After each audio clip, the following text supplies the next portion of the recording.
Mesdames et messieurs, chers collègues et chers amis, bonjour. Je suis particulièrement heureuse de vous accueillir dans l'enceinte du Conseil de l'Europe. Depuis 2 ans et demi, c'est la première fois que nous nous retrouvons en présentiel et je me réjouis que cette session hybride de la conférence des OING, que cette session d'automne nous en donne l'occasion. Nous sommes donc au Palais de l'Europe et je voudrais souhaiter la bienvenue à celles et ceux qui nous ont rejoints dans cette salle. Bienvenue également à ceux qui nous ont rejoints ou qui vont nous rejoindre à distance via Blue Jeans. Et alors je voudrais saluer nos intervenants et les remercier d'être là, de nous consacrer leur temps. Tout d'abord ceux qui sont à cette tribune, Madame Broly, vous qui êtes vice-présidente de l'Eurométropole de Strasbourg et qui êtes adjointe à la maire de Strasbourg, chargée de la résilience, de l'urbanisme et du logement notamment.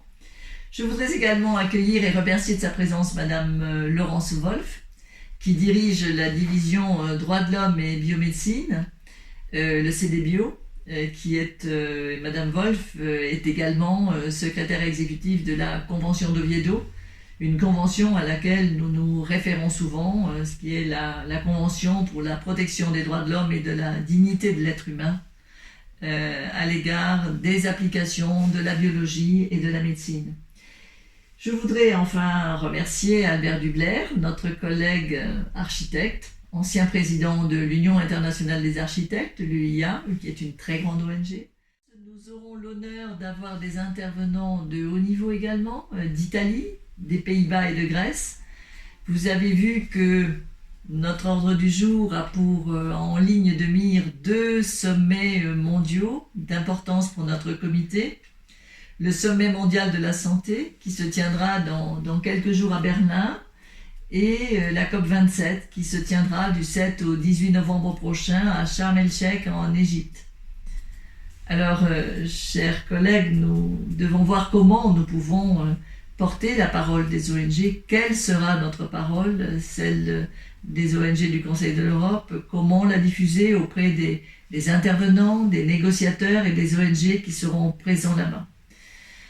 Vous savez tous que l'approche One Health et que l'équité d'accès aux soins sont des éléments clés de nos travaux. Aussi, vous comprendrez que pour commencer, nous ayons demandé à l'un de nos experts les plus actifs, qui est le Dr Youssef Gabani, de nous faire part de son analyse. Et à cette heure de la matinée, il se doit normalement à la visite de ses patients. Vous me permettrez de lui donner très vite la parole. Dr Gabani, c'est à vous. Merci beaucoup Anne-Marie de m'avoir donné la parole à cette réunion très importante. J'aimerais partager quelques idées avec vous autour du sujet de où sommes-nous actuellement concernant l'accès aux soins dignes et équitables pour les personnes âgées en Europe en 2022.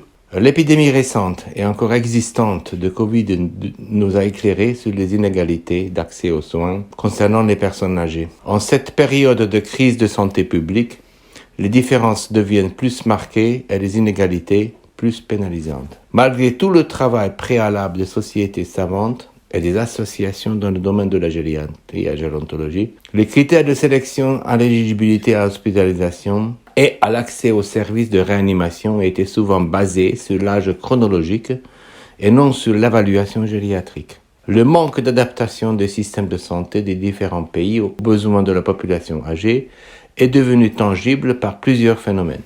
Numéro 1. Les retards de diagnostic de maladies cancéreuses, cardiovasculaires et neurologiques qui touchent la population âgée. Ces retards sont le résultat de l'épidémie, mais aussi du confinement et des décisions discriminatoires touchant les personnes âgées, dites robustes et fragiles, en dehors de la dépendance. Numéro 2. La situation des personnes âgées en situation de dépendance ou est encore plus difficile à cause de manque de soignants en gériatrie et dans les établissements médico-sociaux, le refus de soins par les services d'urgence, le retard de prise en charge par les spécialistes et finalement le manque de gériatres et des médecins de soins palliatifs dans les régions.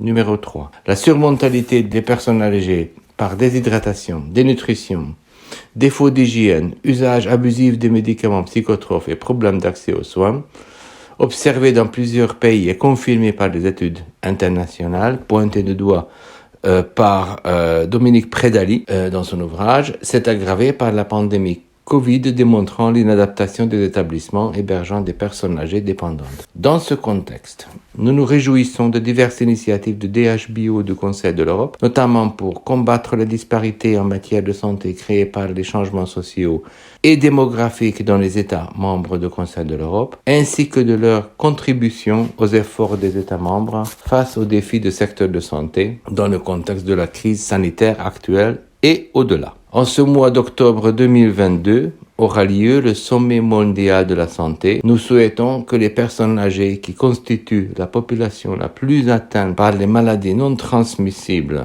au niveau mondial et représentent le plus grand groupe de consommateurs de ressources de santé y soient bien représentés. En résumé, d'un point de vue d'éthique médicale, nous attirons l'attention de toutes les organisations gouvernementales et non gouvernementales à prêter la plus grande attention à l'accès aux soins des personnes âgées en situation de vulnérabilité ou de dépendance, afin de pouvoir assurer leur accès aux soins en respectant la dignité et les droits humains. Je vous remercie de votre attention. Merci infiniment. J'ai vu qu'était également présent le docteur Thierry Mathieu, qui est médecin de santé publique et qui peut-être interviendra peut-être dans le débat. Et maintenant, après cet appel, vous avez vu qu'il était extrêmement engageant, extrêmement important, du docteur Cabani, nous allons écouter Madame Laurence Lvoff qui va nous dire ce que fait le Conseil de l'Europe pour essayer de faire en sorte que la situation des personnes âgées, notamment, soit mieux entendue. Laurence, vous avez la parole. Merci beaucoup, Madame la Présidente, et merci au Dr Gabani d'avoir fait référence de façon aussi positive aux travaux de ce qui est maintenant non plus le DHBio, mais le CDBio, puisque depuis janvier 2022, le comité de bioéthique est devenu comité directeur pour les droits de l'homme dans les domaines de la biomédecine et de la santé. Je pense que cette évolution dans le statut du comité témoigne aussi de l'importance des travaux et de sa pertinence reconnue par le comité des ministres. Je pense que la pandémie a certainement joué un rôle important pour jeter un éclairage sur ce travail pionnier du Conseil de l'Europe en la matière. Encore une fois, rien de très nouveau, je dirais, avec la pandémie, mais par contre, un éclairage fort utile sur les domaines qui sont, où il y a des inégalités flagrantes et qui ont été accrues par les circonstances de la pandémie. Donc je voulais juste faire un petit rappel de ce qu'est ce comité et des objectifs du Conseil de l'Europe. Donc on est bien dans l'objectif de protection des droits de l'homme. J'insiste sur ce point parce que le comité directeur ne travaille pas véritablement sur les politiques de santé, mais sur la protection des droits individuels. Ce qui parfois l'engage, notamment sur les questions d'équité d'accès aux soins, à donner des recommandations aux États sur les mesures à prendre pour garantir cette équité d'accès aux soins en tant que droit individuel. Donc là, on est sur une ligne de crête entre la protection des droits individuels et le domaine des politiques en matière de santé. Mais il ne traite pas véritablement des questions de santé publique en tant que telles. Les petits rappels que je fais dans cette diapositive, dans cette première dia, je pense que vous sont familiers. Le côté du travail pionnier du Conseil de l'Europe, mais qui reste unique par son approche droits de l'homme. Certes, d'autres organisations travaillent dans le domaine de la santé, l'OMS notamment, mais aussi l'Union européenne dans une certaine dimension. Mais essentiellement pour l'Union européenne sur les questions de qualité et de sécurité, et pas du tout sur des aspects de droits de l'homme pour lesquels ces compétences sont extrêmement limitées.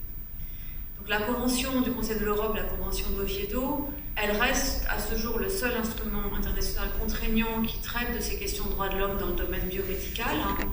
Elle s'applique à la fois à la médecine quotidienne, et on voit bien que ces principes que personne ne remettra en question, que sont celui du consentement, de la protection de la vie privée, acquièrent une pertinence accrue dans des contextes de crise sanitaire, mais également face à des situations comme l'on a eu avec la vaccination.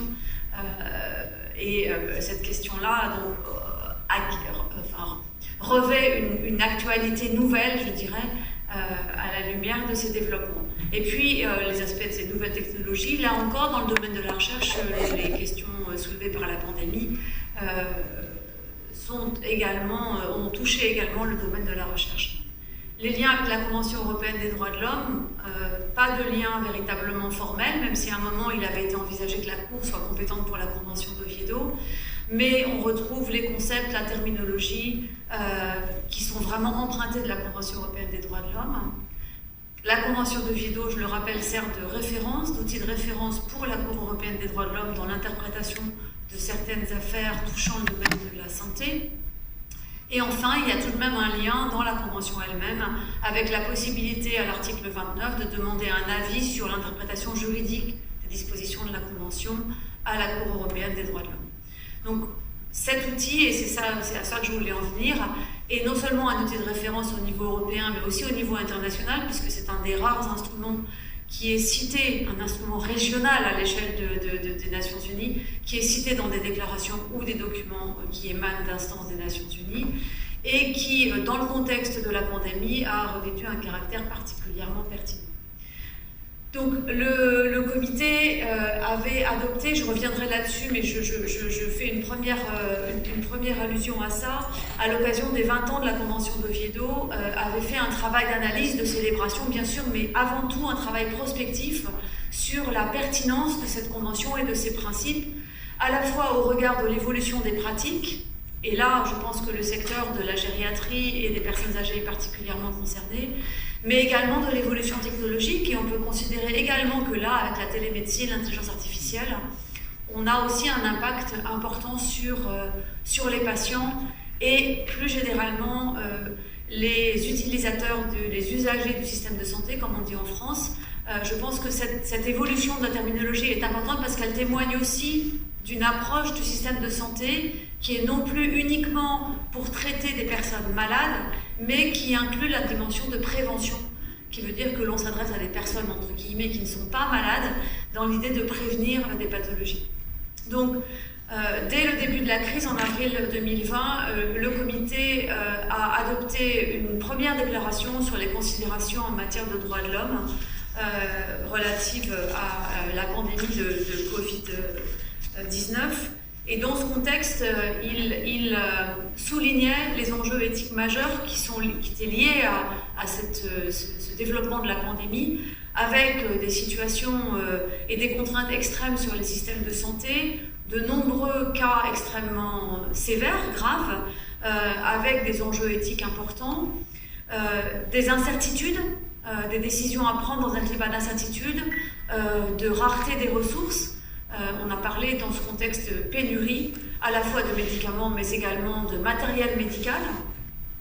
Donc, rendant toutes ces situations particulièrement difficiles, et je dirais, mais donc dans cette déclaration, le comité rappelait ces principes essentiels qui doivent être promus, y compris dans des circonstances que nous avons rencontrées avec la pandémie. Bien sûr, le respect de la dignité humaine, mais la protection des droits de l'homme. Et souligner également, je pense, l'importance de la réflexion sur ces enjeux de droits de l'homme pour faciliter les prises de décision. Et c'est ce qu'on va voir dans les travaux qui ont suivi. Le comité a essayé d'aider les États à travers les travaux qu'il a entrepris dans l'anticipation, mais également la préparation à des situations similaires de crise sanitaire, pour permettre de promouvoir les droits de l'homme et de maintenir ces principes essentiels que sont le consentement, la protection de la vie privée et l'équité d'accès aux soins, la non-discrimination, y compris dans un contexte d'urgence sanitaire. Vous avez les liens dans les diapositives avec les différents instruments, donc je vous les transmettrai ensuite. Le Conseil de l'Europe dans son ensemble a également réagi à cette pandémie avec plusieurs documents de la secrétaire générale, et notamment se penchant particulièrement sur le système de santé, dans lequel elle insiste sur le fait que cette situation de crise sanitaire a montré l'importance fondamentale du droit à la protection de la santé, et j'ajouterai également ainsi que des autres droits de l'homme. Dans ce contexte, en faisant référence à l'ensemble du corpus juridique que le Conseil de l'Europe a développé, la Convention européenne des droits de l'homme, la Charte sociale, la Convention d'Oviedo bien évidemment, mais également la Convention Medicrime, parce qu'en période de pénurie, la tentative est grande d'aller sur un marché des médicaments falsifiés, ainsi que la Convention sur l'élaboration de la pharmacopée européenne, qui est une garantie en termes de qualité également et de sécurité dans l'accès aux médicaments.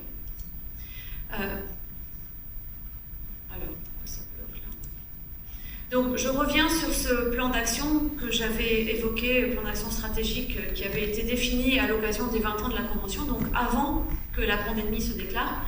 Et comme vous le voyez sur cette diapositive, ce plan d'action, les priorités que le comité avait identifiées s'articulaient autour de 3 grands piliers, un 4e transversal, mais qui me paraît moins important au regard de la thématique qui nous réunit aujourd'hui, la gouvernance, notamment face au développement technologique, l'équité et l'intégrité.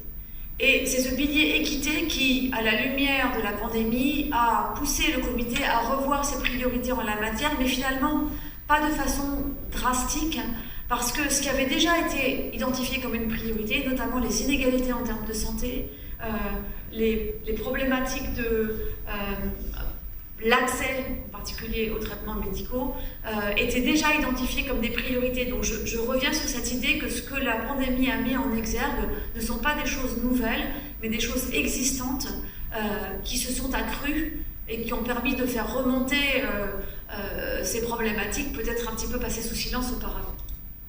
Donc ce qu'a fait le comité dans cette période où les réunions présentielles étaient compliquées, il a adopté un certain nombre de déclarations, fait une page web dédiée avec des échanges de bonnes pratiques, les liens avec les travaux faits par d'autres organisations, d'autres comités, de façon à ce que facilement on puisse sur une même page accéder à ces ressources. Ensuite, il a abordé plus précisément des questions relatives à la pandémie à travers une déclaration générale que j'ai déjà évoquée en avril 2020, et puis ensuite, il a voulu mettre l'accès dans le contexte de l'équité sur les questions vaccinales et puis sur le pass vaccinal qui a soulevé beaucoup de problématiques éthiques. En parallèle, la secrétaire générale avait également développé une déclaration ou un document d'information sur ce pass vaccinal.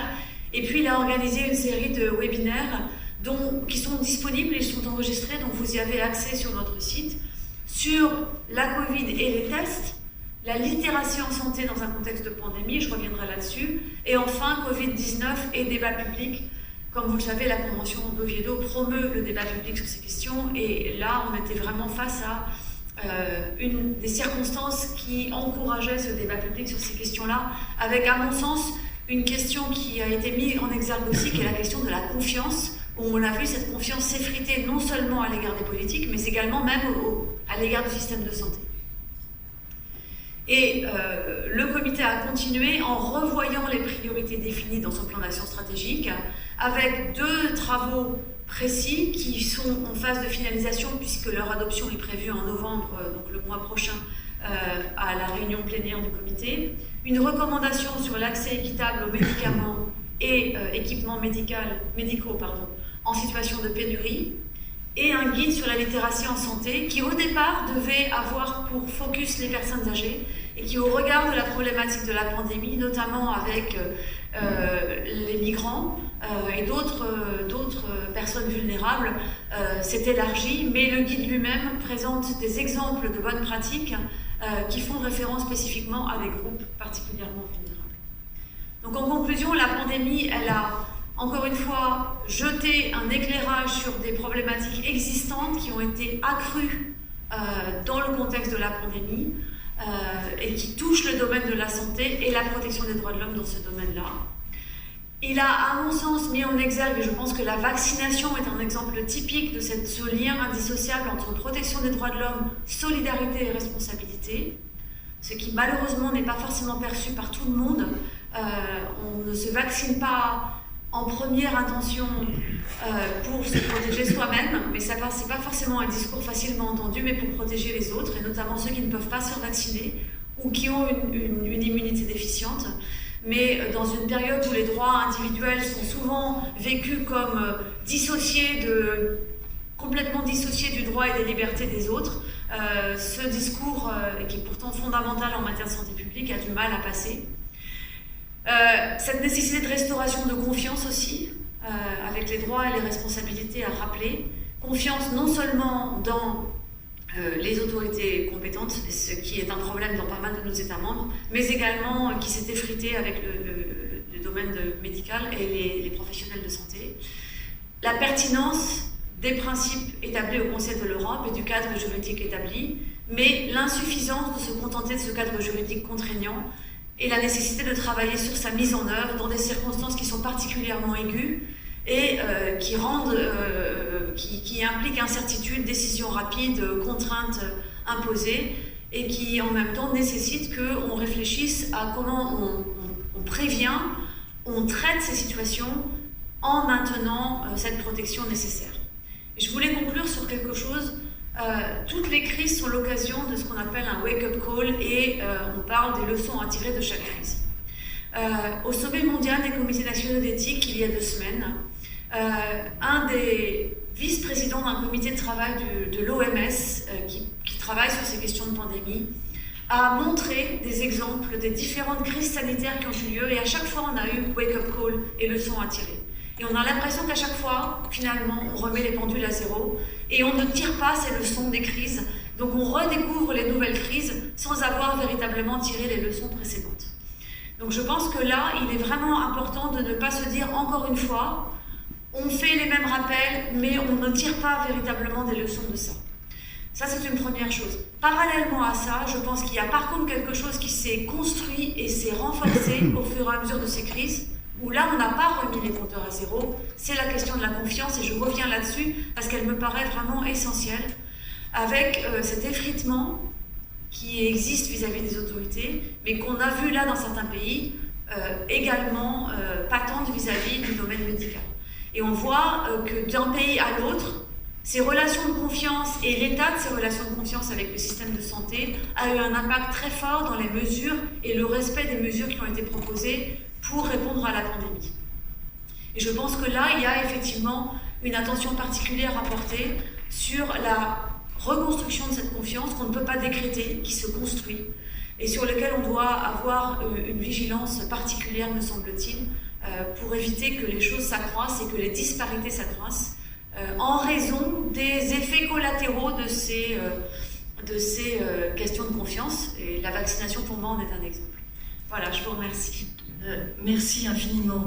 Nous aurons beaucoup de questions à vous poser, effectivement, parce que nous avions fait un texte déjà il y a 2 ans. Notre comité avait rédigé un texte qui avait été porté devant le Conseil d'Europe et qui était un appel à une gestion éthique et respectueuse des droits humains au début de la pandémie du Covid, qui avait été adopté par la conférence en décembre 2020 et où nous alertions le comité des ministres, où nous demandions un certain nombre de choses et notamment une grande conférence commune de la santé et des droits humains en association avec les partenaires du quadrilogue du Conseil de l'Europe.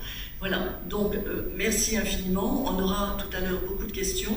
Maintenant, je vais donner la parole au professeur, à Madame Vildana Gacic de la ville de Rotterdam, to Mrs. Vildana Gacic. Are you there? I will give you the floor. Yes, we are here. You're there.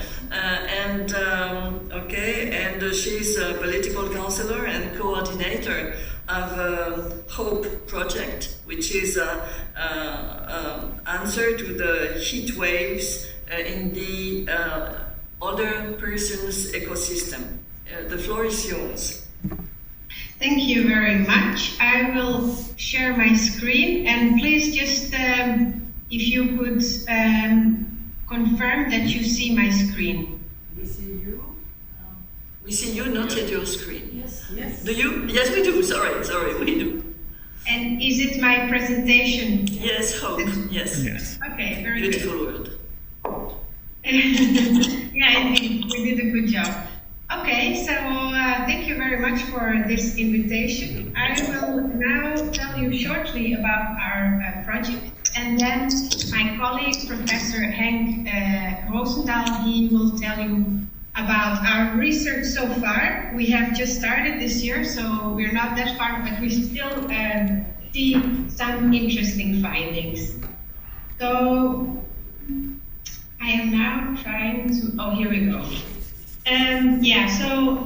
Our project HOPE, it is funded by Erasmus Plus funds. We have just started the project this year and we will finish sometimes in the spring of 25. And we work together with 5 partners. The lead partner is the city of Rotterdam, and that is where I work. I am a subsidy advisor for most of our social projects. International project, which is wonderful, and this one is definitely dear to me and very important. And so here we work with the Rotterdam University of Applied Sciences, with a healthcare provider in Treviso, Italy, Istra, Santa Casa da Misericordia from Amadora, also a healthcare provider, focusing on care for older adults, and then education development NGO Altera Vista in Syros, Greece, and together with Elisan as well, European Local Inclusion and Social Action Network, which you all probably are very familiar with. And so, what is the project about? So, what we see all across the world in the recent years is the frequency and severity of heat waves. It is just getting worse, and especially our cities are struggling a lot, where we see the island effect happening. So discomfort for everybody is getting worse. But there's definitely more vulnerable groups in our society that suffer, and one of them being older adults above 75 years who still live at home and get less care. So what we would like to do is basically mobilize entire ecosystem around the older adults and to create products that could help in the time of heat crisis. And this means we are focusing on local and regional governments, and then health and welfare organizations around the older adult. And what we will do is create an online learning course for the students of universities of applied sciences. So our first will be in Rotterdam, but we hoped to share the language or the course all over Europe in different languages. And then we will have a course for formal and informal caregivers. So these are people who already work at health and medical organizations. And then we are developing guidelines, which is a simple protocol, how to prepare for heat waves, what do you do during the heat waves, and also the evaluation afterwards. And this is something that all organizations working on health, so providing healthcare for older adults, will be able to use. So it's going to consist of both kind of medical guidelines, but also more of an organizational guidelines for organization itself for their internal protocols. As we do very often with European projects, we look for best practices. So we will do the same and create a very innovative database. And obviously policy recommendation that we can share among other municipalities and regional authorities in Europe. And then working with Elisan and my dear colleague Elena, she's great at disseminating everything we find, so we really hope to share it with a big group of stakeholders across Europe. And I must say, working on this project, what I see is it's quite innovative, so we are combining heat, so it has to do with obviously climate adaptation, and I think most of our cities are very much focused on the physical part. So what do we do physically to mitigate heat in our cities? But what we see is less of a focus on the social aspects And this is what this project does, which is quite interesting. And we see people from different areas connecting and creating networks on this topic, which is also really wonderful. I'll also shortly tell you what we are doing in Rotterdam. So in the city of Rotterdam has created a program for climate adaptation. It's called Rotterdam Weather-Wise. Based on the geography of our city, we are very much focused on water, groundwater, rainfall, soil decline as well due to the water, floods. We also have a drought in the Netherlands, regardless the fact that we have lots of water. And then there is the heat, which is mostly the cities that suffer from it, and obviously also Rotterdam. So what we did here, we've just started working on our heat plan, but to get an overview, we've created a research and a map of the city. So the red parts that you see on the map is where there is very high or average high temperatures during the summers. We've also located areas where older adults live, and what we can see is in lots of those areas there is insufficient cooling in homes, so it's poorly isolated homes. It is a lack of green spaces or water areas or public areas where older people and all citizens actually could cool down. So this is going to be the focus of the cities to change. As I said, our project is more focusing on the social aspects and behavior of organizations and people, and obviously we have colleagues working more within the physical domain, where we are looking into changing the urban developments, making it more suitable for the heat. So this was short and sweet. I apologize if I spoke a bit too fast. No. And now my colleague Henk, he will tell you more about the progress of our research. Henk, are you ready? Oh yes, of course I'm ready. Good morning, everybody. How many minutes do I have still left? So I can 6 minutes. Would you agree with this? Slow down a bit. Anne-Marie, do you know how many minutes we have left? Yes, 6 minutes.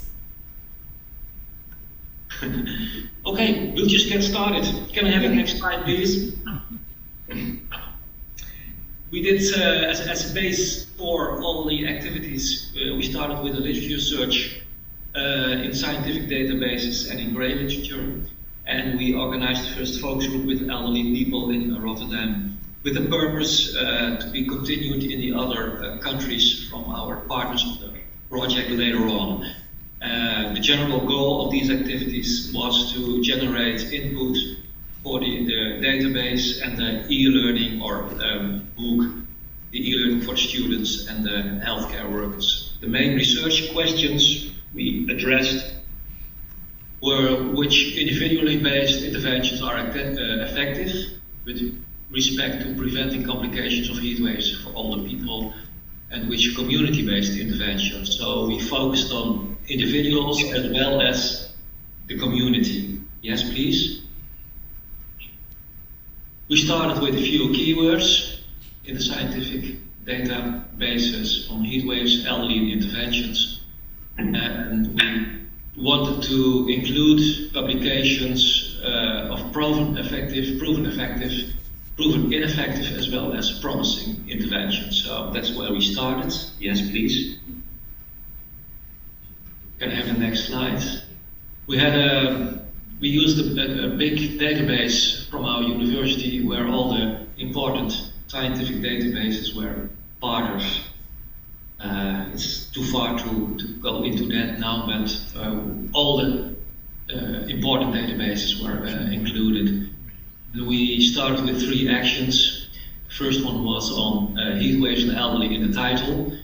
The second was heat waves and elderly as a keyword. And the third one was heat waves and interventions as keyword. And then we added the word review in the title. As you can see, we found a few usable publications which had information as an input for our project. Yes, please. The next activities we discussed with our partners in Treviso a few weeks ago. We will do a second search with alternative keywords, so we will find more usable publications, and we'll do that in close cooperation with our partners. If you'd like to have some of our findings, what we did find, I can tell you later on if there's still time. The second activity we did was searching the grey literature. It's not the scientific literature, but the grey literatures, using Google, for example. And we were looking at 3 levels, at the micro, meso, and macro level. And the micro level is person to person. The meso level is what can a person do in their house.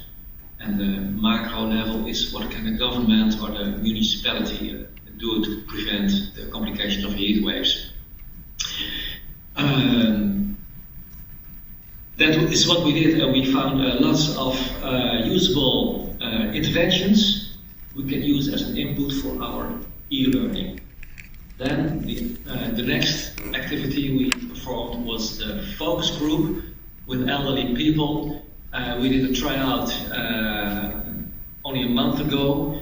We made a script with questions and tasks of everybody, and we had a very nice meeting with elderly people. Yes, please. Next slide. You can see here a picture.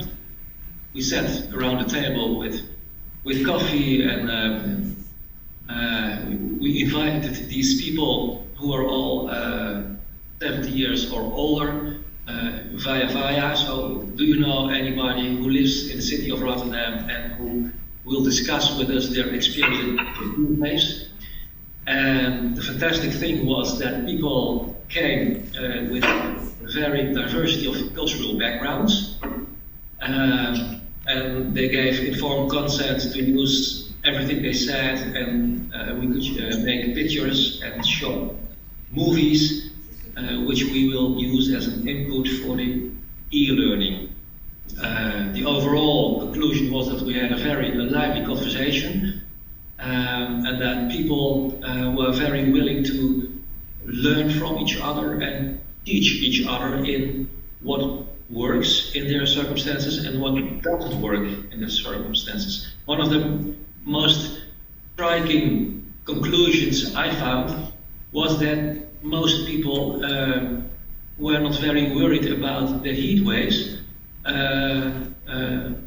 Even more, there was some people who said, I feel better when it's so hot because I have a lot of complaints with my arthritis, that kind of diseases. So I'm feeling better. So it was not only bad, there were also very good consequences of heat waves.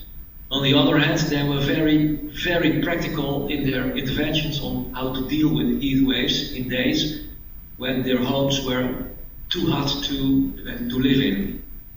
And we collected all these interventions, and that will be input for the e-learning and the database. Next one, please. Should you have some questions about the findings in the literature or the grey literature, or more specific on the focus group, I can answer them if you have them. If not, you will hear them the next years when we will continue with the project. Thank you so far. Okay. Thank you, Professor, for this interesting presentation. We will... Yeah, so this was our presentation. Yes. I don't know if there is time for questions, Anne-Marie, or what? The questions will be after... Yes, the questions will be after our colleague, Albert Dubler, is going to speak for 3 minutes, and to make a presentation, and then to tell what his NGO is doing. Oui, bonjour. Je vais parler au nom de l'UIA, l'Union internationale des architectes. Donc, c'est pas vraiment européen, puisque les 2/3 de nos membres sont hors Europe. Mais il se trouve que hier, nous avions décidé que tous les ans, il y a une journée de l'architecture qui est le premier lundi d'octobre. Il se trouve que c'était hier, et le président actuel de l'UIA a sorti un papier que vous pourrez prendre à la fond de la salle, l'architecture pour le bien-être, journée mondiale de l'architecture, donc le 3 octobre 2022. Il se trouve qu'il y a 20 ans ou 15 ans, l'Europe donnait au monde entier ses recherches et les travaux qu'elle faisait sur les changements climatiques et tout. Et les derniers événements font que, par exemple, nos amis asiatiques nous reprochent d'être trop eurocentrés, alors que nous, Européens, on trouvait qu'on était trop américains, on suivait un peu les États-Unis. Et donc, c'est très intéressant de voir qu'on est en train de changer la manière d'aborder les questions. Aujourd'hui, l'UIA se contente de dire qu'au lendemain de la pandémie, les architectes réitèrent leurs engagements vers des objectifs fixés par l'agenda des Nations Unies. C'est-à-dire on est devenu un peu moins prétentieux au niveau des objectifs, mais c'est pour une construction de sociétés plus résilientes, durables et saines. Alors dans la réalité, ça veut dire qu'on travaille moins sur les études et les leçons et la théorie, et on essaye de faire mieux dans la pratique. Alors je donne 2 exemples. Il y a une quinzaine d'années, un Australien qui s'appelait Alan Rogers avait lancé une idée de travail qui était sur les corridors et les nœuds de biodiversité. Il se trouve qu'aujourd'hui, on peut, avec cela, répondre aux questions de surchauffe urbaine. D'un autre côté, nous avons lancé en Afrique un truc qui s'appelle la ceinture verte africaine, qui consiste à lutter contre la désertification, mais d'une manière transversale pour l'Afrique, c'est-à-dire qui va de l'Est à l'Ouest de l'Afrique, donc de Djibouti jusqu'au Sénégal, qui consiste à replanter des arbres pour lutter contre la désertification et donc la perte de nourriture. Voilà, je pense que j'ai dit tout ce que j'avais à dire. S'il y a des questions, je répondrai. Le texte est au fond de la salle dont j'ai parlé. Oui, ce qu'il faudrait peut-être rappeler, c'est que c'est un ONG, je crois quelques 2000 architectes dans le monde. 2 millions, pardon. 2 millions d'architectes dans le monde va consacrer cette année à cette thématique. Donc il me paraissait important effectivement d'avoir ce texte. Et voilà. Écoutez, je vous remercie. Donc nous allons, Professor, if you're still here, now I hope you hear me. We are going to give the floor to anyone who wishes to ask a question to you, and be it online or in the room.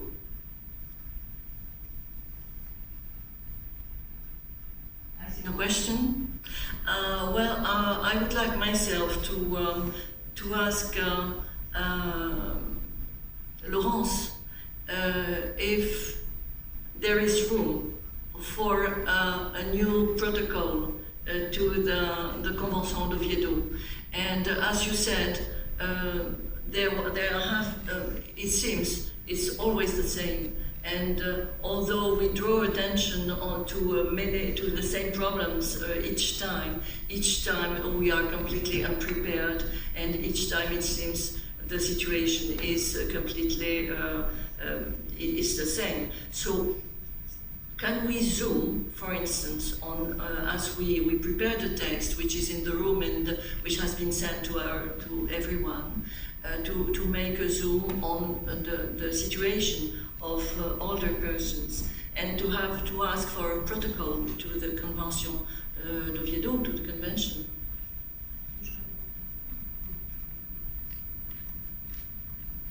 So I will answer in English this time.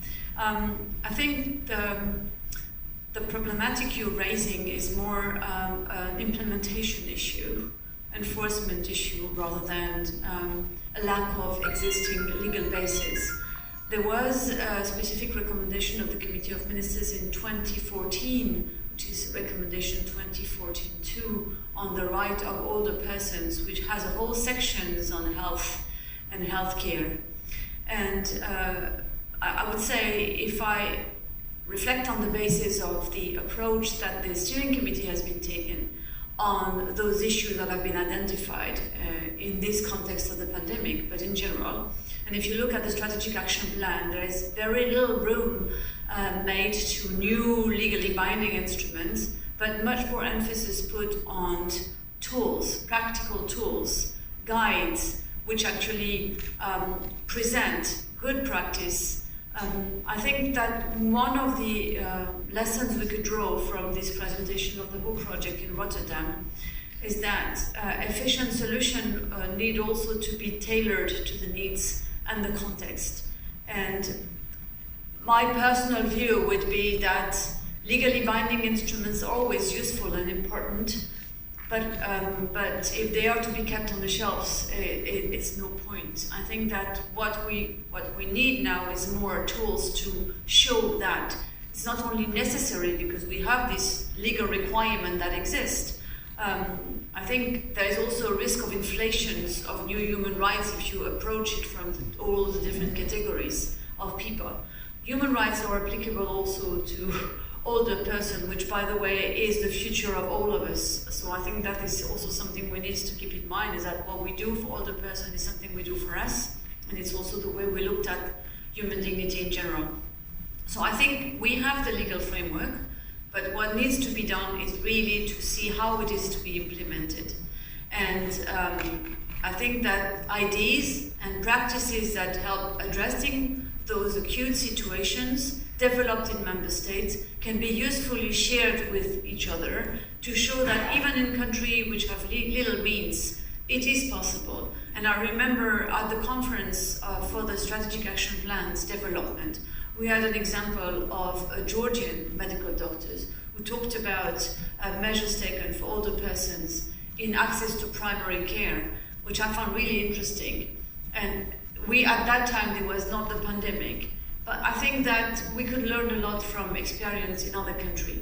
And personally, I would think that there's greater chance to have an effect if you give some tools, if you give some practices, an example of practices on how to handle it. Because the legal framework is there, even though it's not specifically targeting older person, it is there. The recommendation provide a basis. So I think that the emphasis is more on how do we give life to those rights in those circumstances. And the attention to be drawn on older person is more a message for development of policy and tools and systems, rather than individual rights which are there already.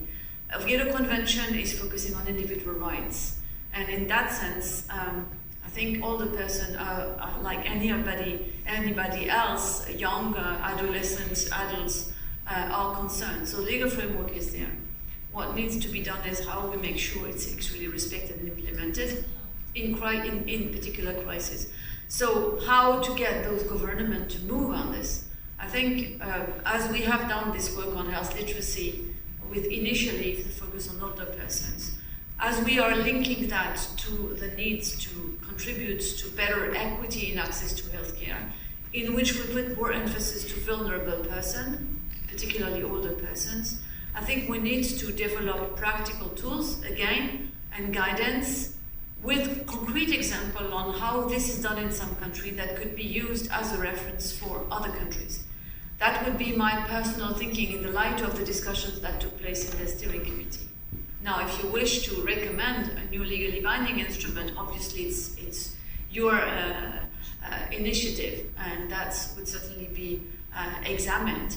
But this is what I wanted to say in the light of the experience in the committee. I think we are at a time where we need to show that things are possible. Initiatives like the one in Rotterdam are possible. And it's not enough to say, well, it's too much for us, because you have a whole range of measures that are coming from very small ones to much bigger ones. And this is what we need to show to those member states who have some reluctance to embark into this, or even to cities that actually have difficulties to embark into this. To a certain extent, you may also consider other bodies in the Council of Europe who are more working at local level to put some emphasis on those actions. Urbanism and all the measures, the example we have in Rotterdam is quite interesting. So you could play on a whole range of measures that go from architecture to urbanisms to development or services that could actually altogether work towards taking more into consideration the situation of older persons in such crisis. Merci beaucoup. Merci beaucoup. Moi, j'aurais imaginé que l'un n'excluait pas l'autre et que l'un permettait de mettre un zoom peut-être, de faire en sorte qu'il y aurait une attention plus particulière portée à l'autre. Voilà. Si je peux me permettre une remarque, je pense que l'équilibre à trouver est entre le fait d'éprouver le besoin d'avoir des droits spécifiques pour les personnes âgées. D'une certaine façon, c'est les écarts. Enfin, ça peut donner l'impression que finalement ils ne sont pas couverts, moins suffisamment couverts par les droits existants. Donc il y a cet équilibre à trouver. Je pense que le cadre juridique, il est là.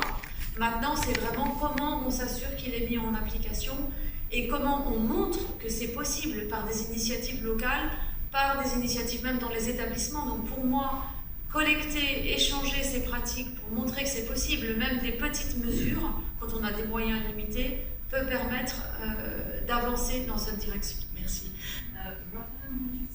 Rotterdam, would you say a word? Do a reaction to this? Yes, I can give a reaction to that. I absolutely agree.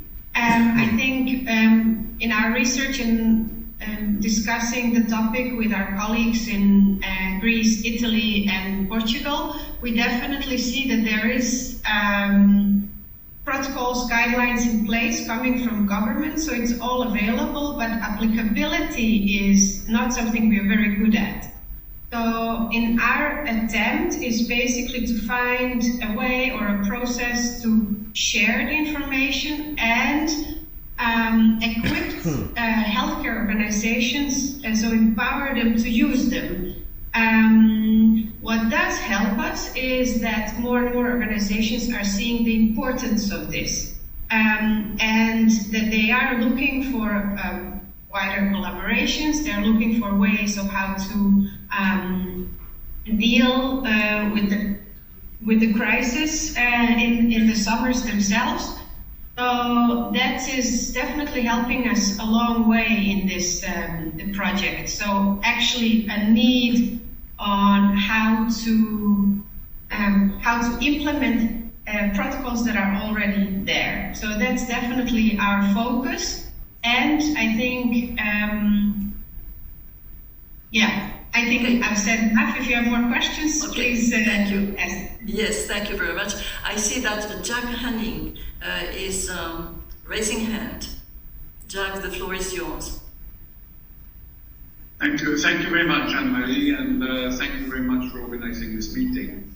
I wanted just to put a question to Laurence, because I listened with great interest to the work of our committee and the Oviedo Convention, which I think is very important.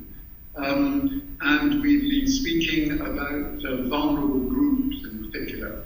And I wanted to ask a question which is close to my heart through the work that I do with the association in which I'm involved. And I wanted to know if the Council of Europe, or if this Health Committee or Standing Committee of the Council of Europe, what it's doing to try and help another vulnerable group which is growing day by day.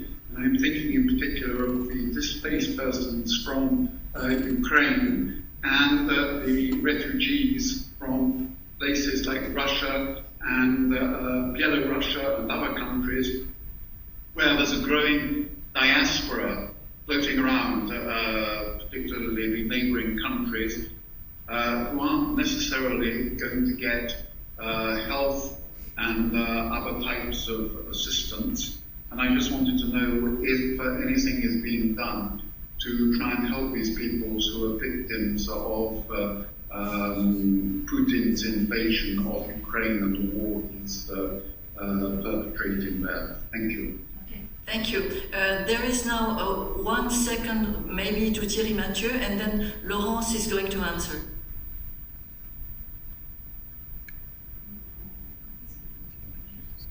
Oui, alors bonjour à tous et à toutes, j'ouvre mon micro.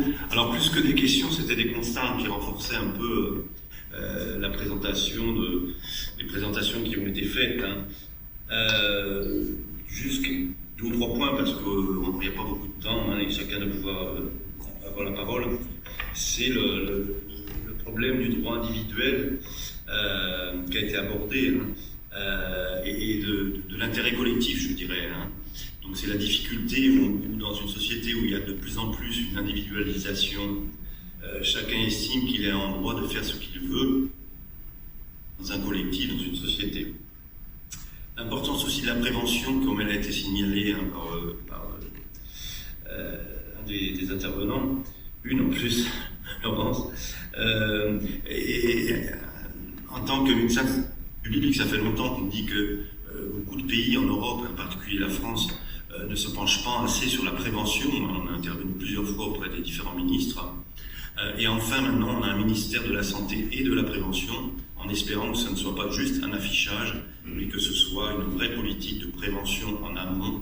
On l'a bien vu que les crises, la crise, mais en fait, on arrive à la 8e vague, les crises que l'on a eues, on n'a pas tenu compte comme il a été dit aussi, à la fois du passé, mais aussi de ce qui se passait dans les autres pays. Il faut vraiment qu'il y ait une solidarité d'échange et de comportement, puisque lors de la crise du Covid, chaque pays a fait un peu comme il voulait, quoi. Et donc, le manque d'anticipation, les échanges de pratiques, c'est ce que je viens de dire aussi, et la difficulté, alors là, le comportement de certains médecins qui, par des interventions des fois maladroites, ont introduit parmi la population des doutes qui a été à l'origine, des doutes qui ont été à l'origine de refus de la vaccination. Voilà, vous voyez aussi le manque de matériel, juste le manque de matériel aussi, par exemple. Sur le matériel de biologie, il n'y avait pas d'appareil. Merci beaucoup Thierry. Voilà. Merci infiniment. Maintenant, la réponse peut-être de Laurence, parce qu'après, il faut vraiment que nous avons 1 minute pour que nous passions au débat suivant. Merci infiniment. Et je voudrais aussi saluer Marie-Claude Machon, qui est la présidente de la conférence des ONG de l'UNESCO, qui suit nos débats, et nous la saluons. Laurence. Thank you. Just for first answer to the questions by Jack and Ing. The work of the CDBio is actually wanted to take due account of migrant and refugees and people who have been displaced from countries. This was already highlighted during the conference for the 20th anniversary, but it took a new dimensions with the current situation with the war. And for that reason, from the very beginning, the committee, when it comes to the guide on health literacy and the recommendations on equitable access to healthcare and so on, benefited from the work of the special representative of the Secretary General for Migration and Refugee. And we have actually included specific examples of measures taken in country concerns with regard to refugees and migrants. We do not address specifically the adaptation of the healthcare system and so on, but when it comes, as I said, to equitable access to healthcare, and when it comes to health literacy, there was a wish, and actually if you look at the action plan of the special representative, you see those 2 items listed. And that's the basis for this collaboration within the CDBio and the special representative of the Secretary General in this field. And the idea is that we will probably have some event around health literacy, and the special representative of the Secretary General for Migration and Refugee wants to be organizing something specific dedicated to migrant and refugee in this context. So I'm aware that it does not address the entire spectrum of issue in relation to health raised by the situations of those persons, but just to mention that this attention is being paid and some specific work is being undertaken to address the situation of those persons. Merci infiniment Laurence et merci à vous tous. Merci. Thank you to the speakers from Holland, which was extremely interesting. And now we are going to speak about the next summit. The next summit, which is on climate change, is the one on which will be held in Egypt, in Sharm el-Sheikh. And to make the transition, I will remind that the last time in Glasgow, we made a call for climate change and health, and for une action solidaire et urgente des États, des acteurs économiques et de la société civile. C'était une déclaration importante pour nous que nous allons reprendre, que nous allons essayer à laquelle nous allons essayer de donner un petit peu davantage de force s'il est possible. Voilà, alors maintenant, nous allons nous tourner vers l'Italie et nous devions avoir le président Ciambetti, qui est président du Conseil régional de Vénétie, qui est ambassadeur italien auprès de la Convention des maires pour le climat et l'énergie, qui est membre du comité des régions et en particulier de la commission environnement, changement climatique et énergie. Et il ne peut pas être avec nous, les dates ont changé plusieurs fois. Et le président Ciambetti nous a adressé un message que devrait, si elle est en ligne, nous transmettre Elena Cortopassi. Elena, are you here? Yes, I'm here. Thank you very much, Marie. Thank you very much, Mr. President. And it was quite relevant that the president of the region of decided to deliver this message to this committee. And just to remind you that the Covenant of Mayors brings together 4,000 Italian cities, and he represents also 53 million inhabitants. So thank you very much for this significant opportunity, and specifically Anne-Marie, President of this committee. So he is addressing the topic about climate change and health on the road to COP27. And because of the limited time, there will be only key messages, but the whole presentation with possible contributions will be online on the website and available to all of you for discussion. So the pandemic is not the cause, but one of the effects of a profound epochal changes, accelerated also, as it was mentioned, by the Ukrainian war.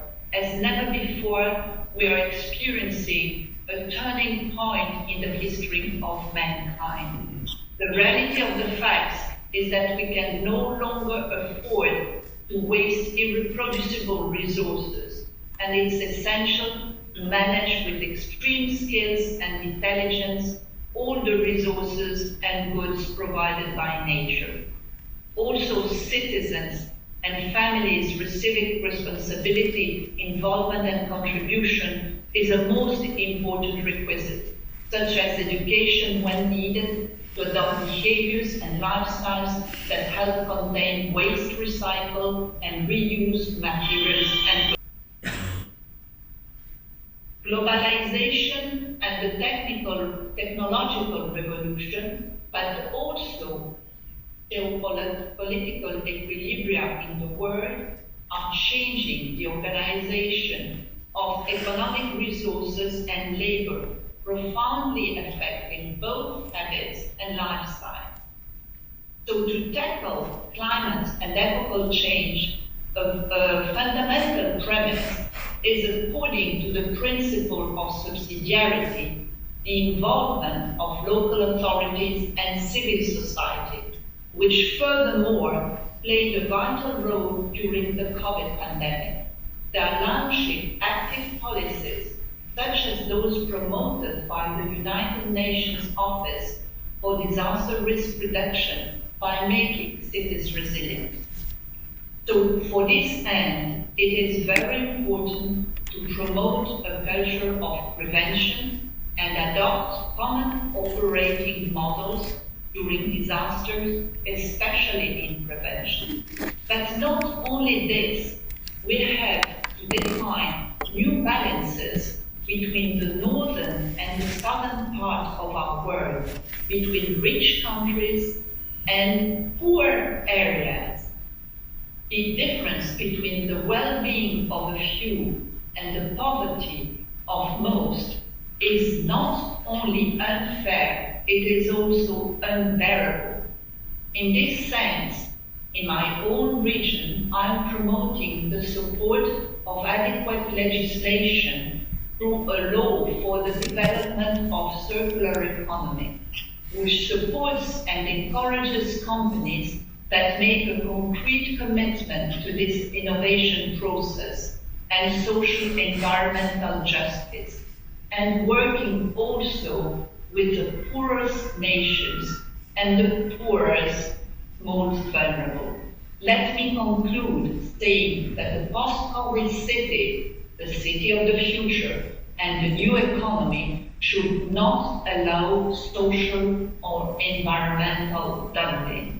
We cannot afford a world where there are people who die of starvation in the Horn of Africa, where the longest drought in 40 years is expected to continue. Water scarcity has led to below average harvest, livestock death, and forced hundreds of thousands of people to leave their lands. Globally, without immediate action, there will be 970,000 people who will face catastrophic hunger, dying of starvation. This is 10 times more than 6 years ago. Hunger and poverty in each other, in spite of the miraculous productivity of the modern agri-food system. In 2021, more than 100 millions were in a state of food insecurity, millions more than the previous year, and 150 million more than in 2019. The European war, as underlined, rising gains and energy prices are driving towards the 1 billion people at food risk. It is a frightening figure. The pandemic and the ongoing wars, by increasing socio-economic inequalities, has highlighted a profound contradiction in our model of living. And I'm speaking above all of the Western model. For years, we have standardized our health, living at an absurd pace, eating badly, sacrificing human relationships in a world that is increasingly polluted and violent, and all this in order to achieve economic prosperity. So the real priority is, as it was also mentioned by some of you before, is to return by putting the human being, his true needs, at the center of policy. But in order to do this, the first step is to conquer peace, because in war, everything is lost. Let the arsenals of war, the source of death, be emptied. Let the granaries, the source of life for millions of human beings struggling with hunger, be filled. Thank you very much. Thank you, Elena. And thank you the most, so that I know you're very busy at the moment in Brussels and you're having another meeting. So thank you very much for bearing President Ciambetti's message, which we will disseminate in our committee.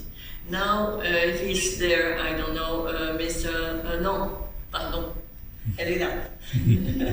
Et c'est à Madame Broli que je vais maintenant passer la parole. Madame Broli est donc adjointe au maire de Strasbourg. Elle est chargée de la résilience, elle est chargée du logement, elle est chargée d'urbanisme. Elle est également, si je ne me trompe pas, directrice d'études à la DU, c'est ça? Donc c'est la tête pensante, là aussi le fer de lance de la région de Strasbourg. C'est l'Institut d'urbanisme de la région de Strasbourg.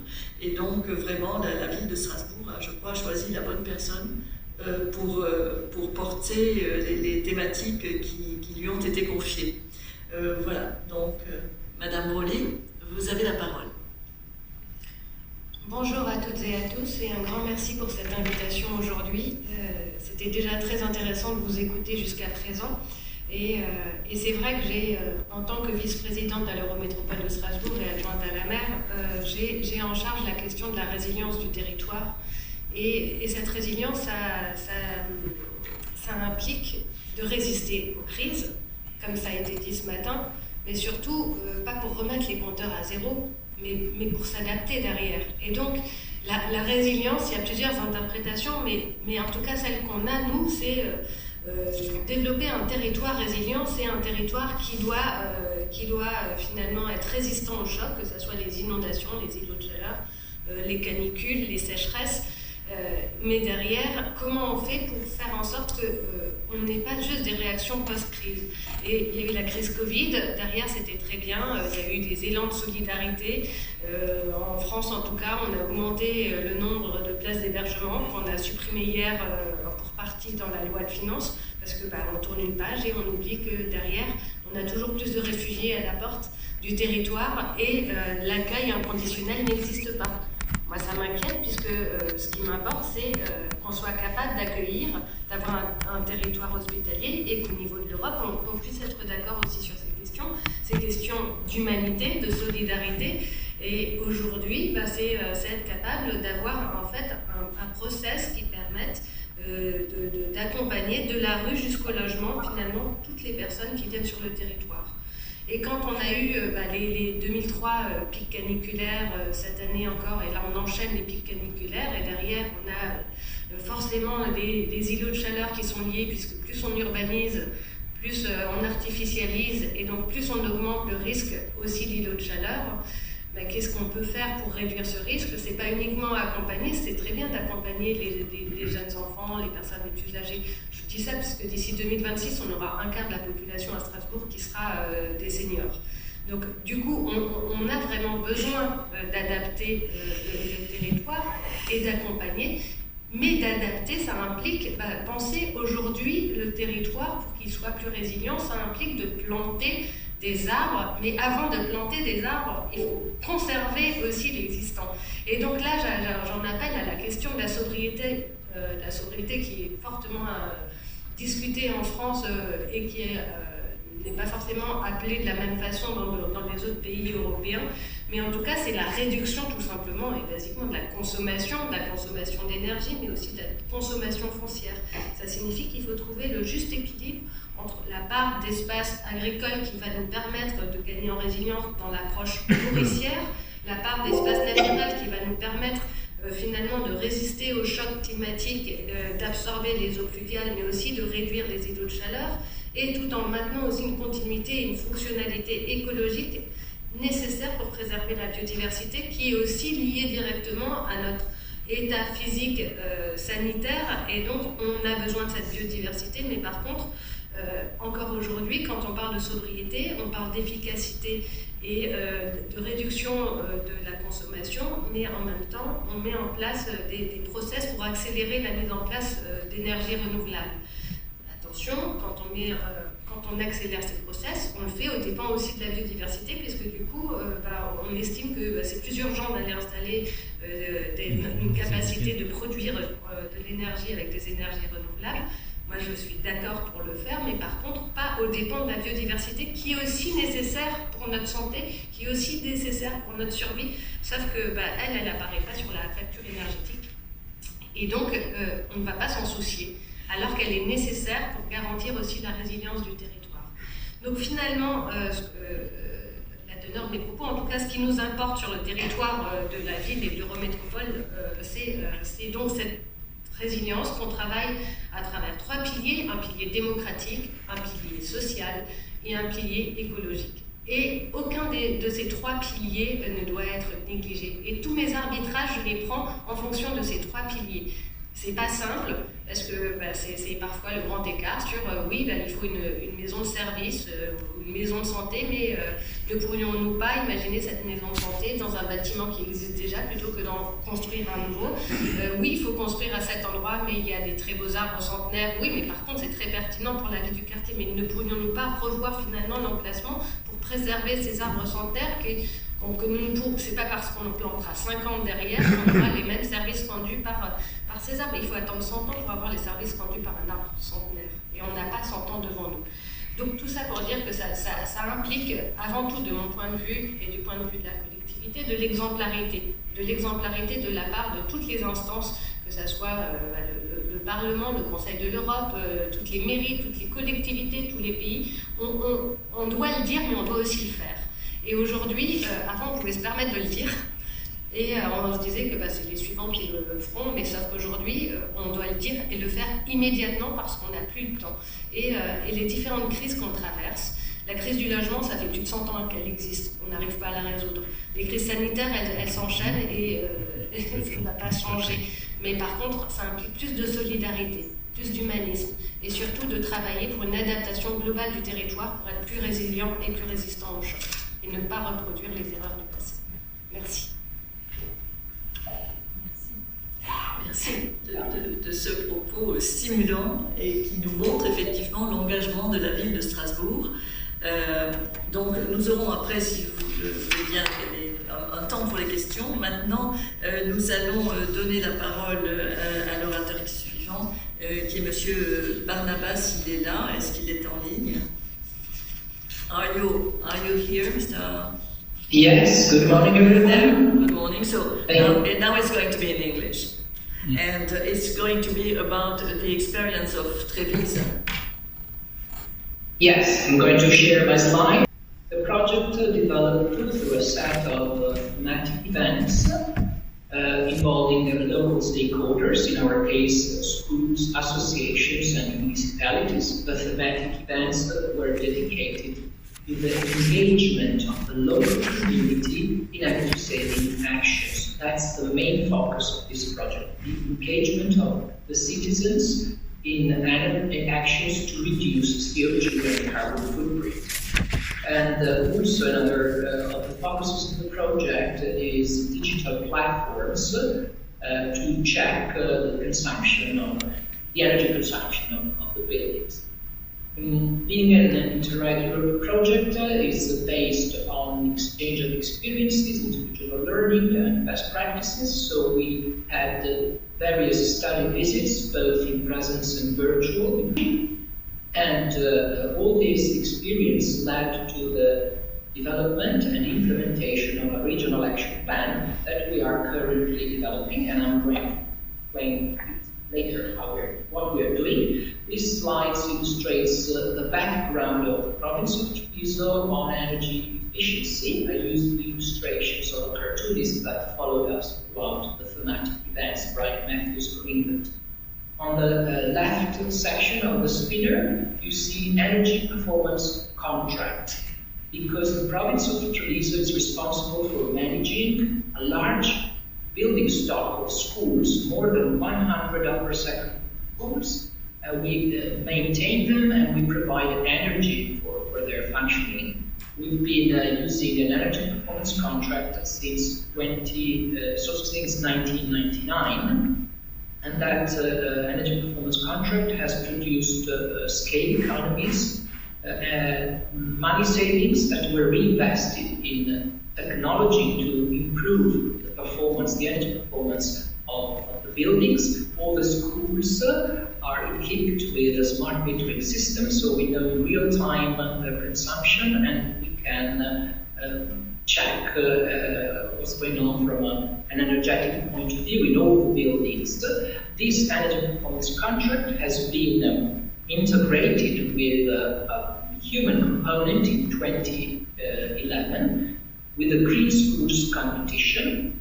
It's a competition among schools that can contribute with their actions to reduce the carbon footprint of the school buildings. And finally, our background is also enriched by our role as coordinator of the 26 municipalities for the Sustainable Energy Climate Action Plan. So the province of Treviso coordinates local municipalities in drawing up and filling the documents for the second. This experience, this background we have has been enriched thanks to your project Intensify with interregional learning.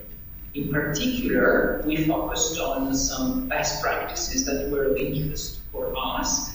In Cork, Ireland, we studied their Green Campus best practice, which is the university strategy for sustainability from an energetic and environmental point of view. They have a very comprehensive and effective strategy for protecting the environment, involving all the students and all the university staff. And that was an inspiration for our green school. And then in Portugal, in Almada, we studied this financial instrument for reinvesting money in the environment, the Almada Less Fund. And also we studied technological refurbishment of social housing to improve energy. And we involved in these study visits that were, as I said, both in presence and virtual. We involved a lot of stakeholders, municipalities and students. In the virtual study visits, we could involve hundreds of students that from home during the pandemic connected with the University of Cork, followed us at the study visit of their Green Campus best practice. These experiences and interregional learning were mixed together thanks to the Intensify project that acted as a catalyst, as I try to show in this slide. And experience plus interregional learning gave birth to our regional action plan, which is one of the main output of the project, the regional action plan we had to develop and implement. In our case, our regional action plan made up of two actions. One is the Green Schools competition and one is a digital social platform. The Green Schools competition is an initiative that we hold every year. We hold with schools and secondary schools. The schools on a voluntary basis participate in the competition and they have to form an energy team made up of students and school staff. They have to devise and implement actions to improve the energy performance of their school building and reduce the carbon footprint of the school building. Thanks to the smart metering system that we have implemented in all the schools, we can check how effective these actions are, and in the end there is a panel, a provincial panel that evaluates all these actions. According to the saving they have reached, the best performing actions are awarded a prize. Next 15th of October, we're going to hold the ceremony here to award the best performing schools. And this is an action that is very important for us because it integrates the energy performance contract with behavioral change, because all the students and school staff are involved. So there's a awareness raising campaign that involves all the students, and there's also money and energy saving because the behavior of the building users can impact on consumption up to 8-10%. And in fact, the philosophy of the Green Schools competition is that a building is not just a shell. A building is a place that contains technology and people. The way people behave and the way the building is used makes a difference on the impact on the environment, because we're talking about the way time and space is organized for using the building, and also about the virtuous behavior, energy-wise, of building users. In fact, we are convinced that technological innovation and financial instruments are as important as social innovation in order to perform better from an energy point of view in a building. And so we have integrated the behavioral component in our energy performance contract in order to perform a more effective strategy. And in addition, the idea that people living and working in a building are involved in its energy performance is important because they can replicate these virtuous actions also in other contexts, at home, in other buildings, and in addition, finally, as we are talking about public buildings, they represent a role model for citizens in general, and then they understand that the way you behave in a building makes a difference in the public building, energy-wise, and also in the private home. Our second action is the digital social platform. It is a digital platform in which we have involved 10 municipalities with their pilot buildings. Again, we're talking about public buildings. We monitor the consumption of these buildings thanks to this digital platform. And the final goal of this platform is that of providing advice on financial instruments that the municipalities could use to improve the energy performance of their building stock through, for example, financial instruments such as the energy performance contracts or the bundling. And the problem is that very often little municipalities are not aware of the existence of these instruments and how they could apply them to their building stock. So we try to make them more aware and give them some advice on these instruments to improve energy performance in the public buildings. All these actions are based on the theory that nudging behavioral change is more effective than giving rules and prescriptions to apply. So we are convinced that if you stimulate users and involve them in energy saving actions in public buildings, it's more effective than just, for example, providing rules and what they have to do or not to do in a public building. And that's all from my side.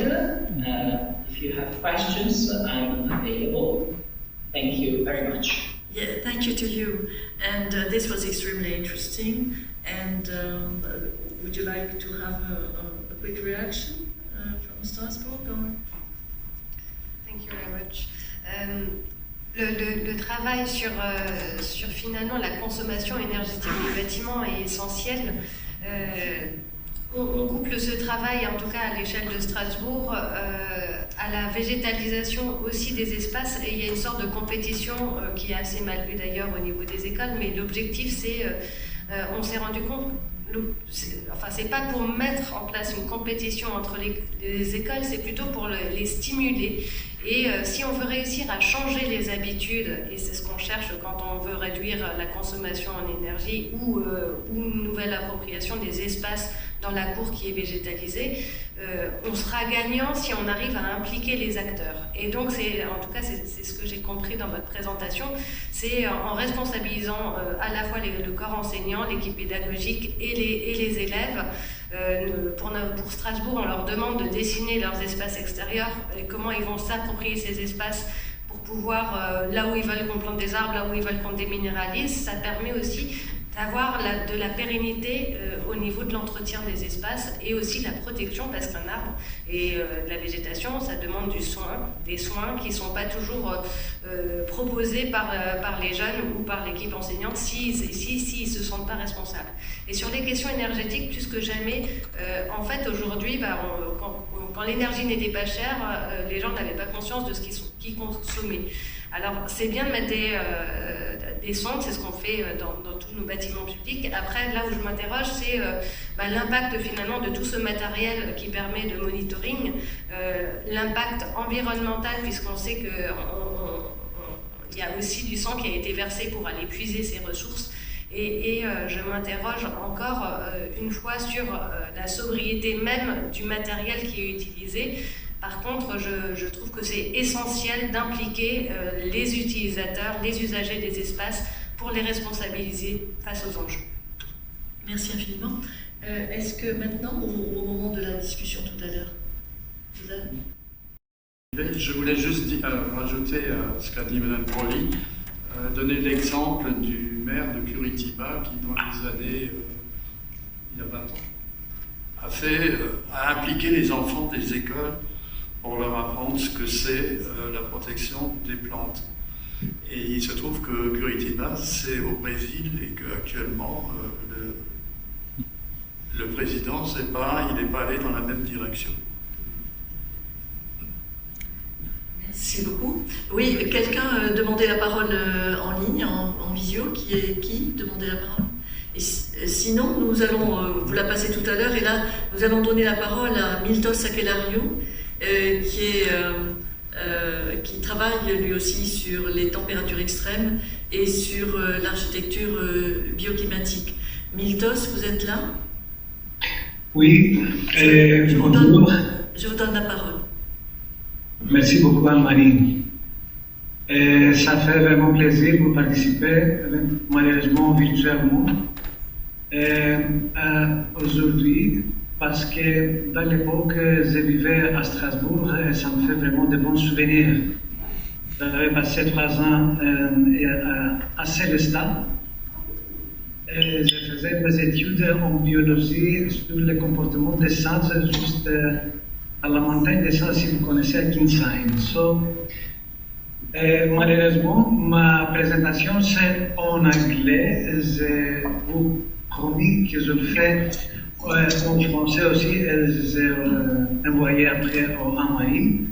Et si vous me permettez, je peux ouvrir ma présentation. Comme ça ira plus facile pour moi et pour vous aussi.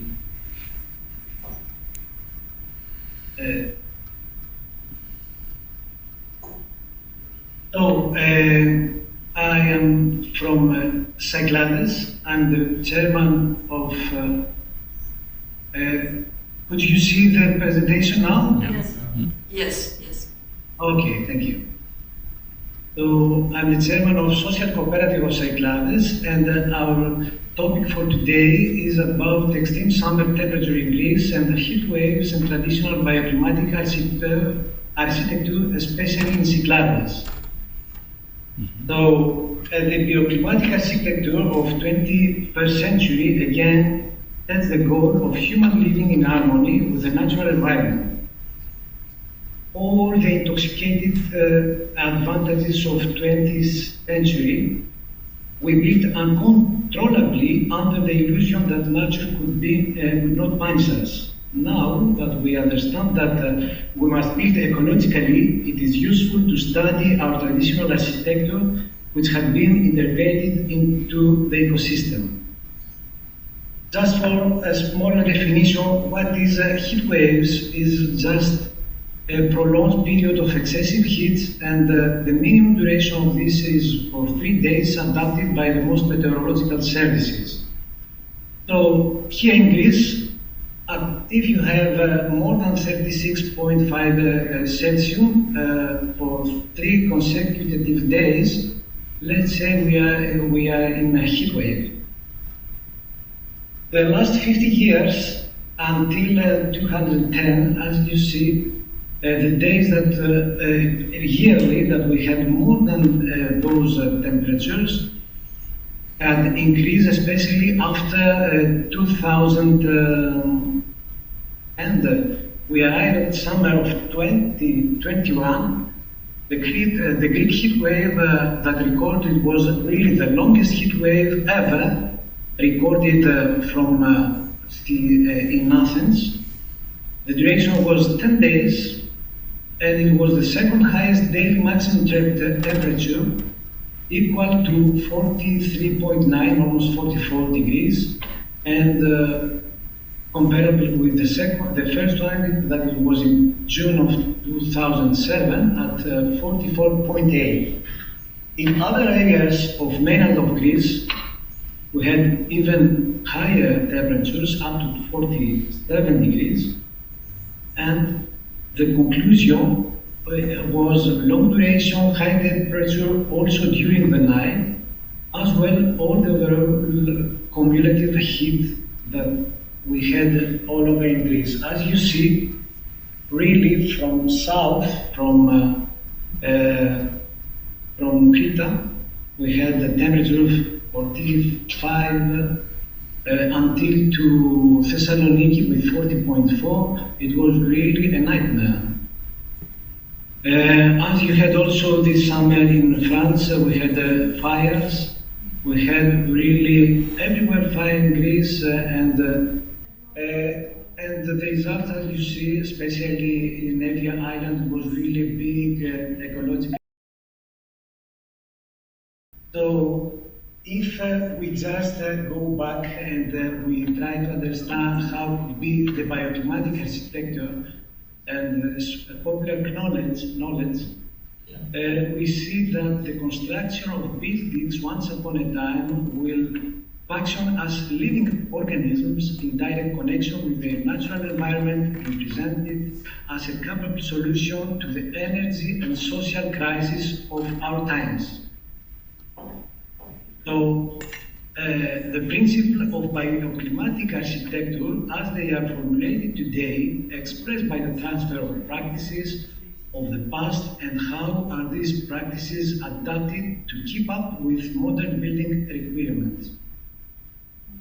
This is a good example of modern bioclimatic architecture that is emphasize of limiting energy consumption from non-renewable sources, saving water, avoiding overheating of buildings, and of course the choice of building materials and methods with ecological criteria. We have really done a very big progress how we can build actually bioclimatic process and principles. The question is what could be useful and to our new vision of the protection of the environment, the traditional folk architecture in Greece. The characteristic of the traditional architecture in Greece was freedom, improvisation, and independence from any style or theory. The traditional builders, guided by the weather conditions, the economy, and the available material of its region, adapted their techniques to the condition of their place in a natural and effortless way. Here is in Santorin a cave house, and we will explain after how does it work. So all those components that we are speaking about modern bioclimatic architecture, we try to analyze by the components of Greek traditional bioclimatic architecture. As you see here, we use stone houses that we can find easily in Cyclades. By that, we save energy but for heating with thick stone or brick exterior walls of the buildings, and they have really a high heat capacity. You can have even 10 degrees difference between the out temperature and the internal temperature of a house. For centuries, we used also water mills and windmills, and actually the first written evidence about the existence of water mill in Greece was from Strabo, and about the palace of the Podiankik Mithridates, about 120-63 before Jesus. And all those water mills and windmills had really something to add like settlements, traditional settlements.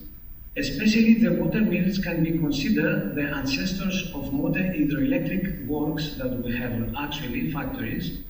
And the windmills can be considered the ancestor of modern wind turbines. We have a big discussion.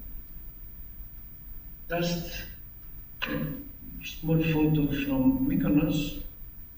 And we passed to the sail water and cisterns that it was really for, especially for the Cyclades Island, very, very important because the lack of water, it was really tremendous. The sharing of water in traditional buildings located in areas without rivers, like the Cyclades Island, and it carried out by collecting rainwater in cisterns. The cisterns are located in the basement of the building, and there were also outdoor cisterns that were covered. And the rainwater is mainly collected on flat roofs and by Kyugia, the Greek, let's say, water to say, lead by Cletivra to the cistern. Perhaps, obviously, a lot of you have visited already Santorini, but due to their soil, that it was volcanic, the Santorini has an impressive cistern labyrinth of a lot of cisterns that really gives a lot of water from rain every year. For avoiding the overheating of buildings, we use here to minimize direct heating from the sun and avoiding extension well. So the most of the houses in Cyclades are white because the most of the long wave length solar radiation is reflected and does not hit the building. And modern researchers, they refer that the example of Cycladic settlements and other settlements in the Mediterranean really for centuries have protected people from heat waves. Another is the external shading by canopy with arbors as well as planting suitable plants in suitable positions. And also the building has prevented with natural cooling techniques like openings. The main openings were placed in south and east side of the building, and the small openings were created in the highest part of the external walls, mainly at the opposite of the main openings and of the north side. And by that there was physical ventilation, north wind entering from north face, and even cooling by hot air from inside that went out from the building. So passive cooling systems were also from the ground, and this is a big discussion actually with the modern bioclimatic architecture, how we can gain, especially in our era that we have problem with energy, how would be passive cooling systems in our houses. Caves are found mainly in Santorini, where it is easy to excavate the volcanic soil, and even in the main city, actually, you see cave houses until now. But most important is that in Greece we used to live outdoor, and people for most months of the year prefer not to live indoor, and settled spaces that have at least one side open to the outdoors. And this is that is called to modern architecture semi-outdoors living. Hayati in Arabic means life. And we put include a lot of activities of daily life in semi-outside environment. So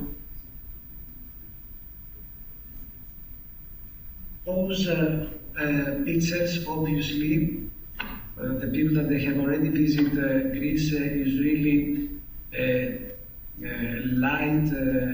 highlights of their holidays, because give another environment. But the only thing that we can tell and add today with our presentation is that we arrive to have a bioclimatic traditional way of building.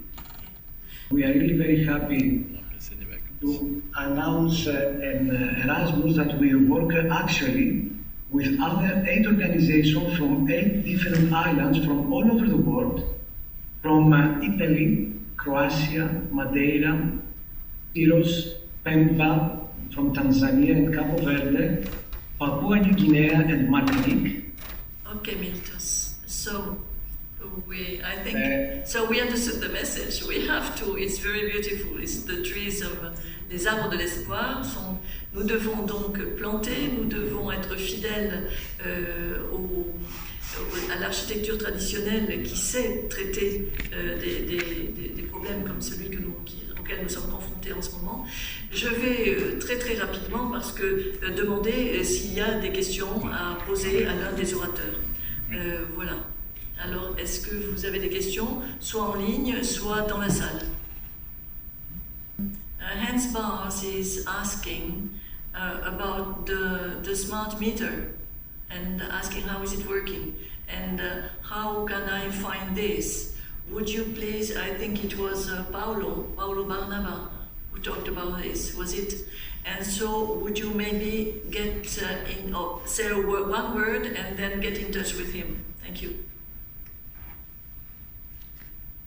Yes, sure. If Anne-Marie can provide me the contact, I can, or vice versa, I can give our email. And in our case, we built this, we kept all the school buildings, it's more than 100 with the smart meters, and they are all connected to a central software that monitors the consumption. So both here, the technical staff at the province, IESCO, that is in charge of the contract, and the school users can check in real time the consumption. And of course, when we do the Green Schools competition, we can actually measure how effective the actions performed by the schools are, and we can measure how much they save electricity or heating. And so, of course, on the basis of the data we retrieve, we can award the prizes and decide which is the best performing schools. But in general, the system is useful because it allows you to know how you are doing from an energy point of view in all the school system. Yes. Thank you. I sent my email. Thank you to you. Okay, I'll give we'll try to put you in contact. Elena, I don't know if she is here. She was supposed to say a word, but maybe she is. Are you here, Elena, or not? Or do we go on? We have 2 minutes left. I think she's not here. So, profitez de la présence de Madame Broly pour lui poser les questions, les Strasbourgeois que vous souhaitez lui poser.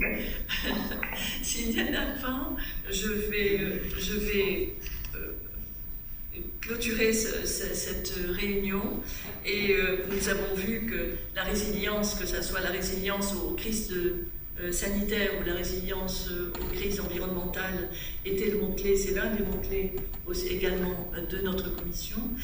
Comme vous, c'est aussi l'un des mots-clés évidemment avec les 3 piliers que vous avez énoncés, la démocratie, le social et l'écologique. C'est aussi naturellement, nous sommes sur la cohésion sociale, notre gouvernance et cohésion sociale sont les 2 sous-thèmes de notre comité crise environnementale et sanitaire. Alors vraiment, nous vous remercions, tous les orateurs. We thank all of you for your presentations, for your input. Je remercie particulièrement Laurence Wolf qui, vous l'avez vu, nous dit avec beaucoup de vérité ce que nous pouvons faire, ce que nous devons faire, aussi ce que fait le Conseil de l'Europe, sachant qu'elle est très active. Je sais que le mot à la mode est proactif, mais elle est très proactive dans tous les domaines qui nous préoccupent.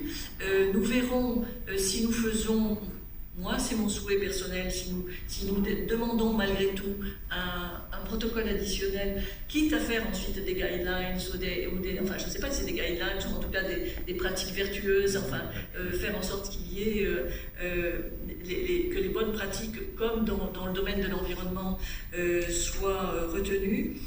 Nous avons vu que le virtuous behaviors dans le domaine de l'environnement était quelque chose de totalement clé, que ce soit à Strasbourg, à Rotterdam, à Trévise ou à Venise, qui parle également d'économie circulaire tout le monde parle aussi de protection de la biodiversité. Alors nous allons probablement essayer de voir si nous pouvons faire de nouveau une déclaration, une recommandation par rapport au prochain sommet sur le climat, mais comment nous situer. La dernière fois, vous l'avez sur les tables, nous sommes intervenus en lien avec la santé et voir si nous pouvons aller plus loin et comment nous pouvons porter ces événements. Si vos ONG organisent des side events, je vous en prie, dites-le nous, peut-être la tienne, si nous pouvons nous glisser dans ces side events et porter nos éléments. De la même manière, le sommet santé. Le sommet santé, il se tient depuis 2009 à Berlin, sous le patronage de l'Allemagne et de la France. Chaque fois, les présidents français successifs ont honoré l'engagement de leurs prédécesseurs. Et là aussi, est-ce que nous pouvons faire de la awareness raising davantage et de manière à ce que nous relevons, nous, sur le terrain, soit pris en charge et que le travail que nous faisons puisse être utile. Alors, je voudrais tous vous remercier tous les participants sur le net. Je les vois tous. Merci à vous tous d'avoir pris ce temps pour être avec nous. Et encore une fois, merci à ceux qui sont venus dans la salle. Et merci Laurence. Merci Marie. Et merci. Des techniciens et nous avons un système qui nous est offert. Je voudrais remercier Sarah chaleureusement de son aide pendant toute cette réunion. Voilà. Merci à tous. Au revoir.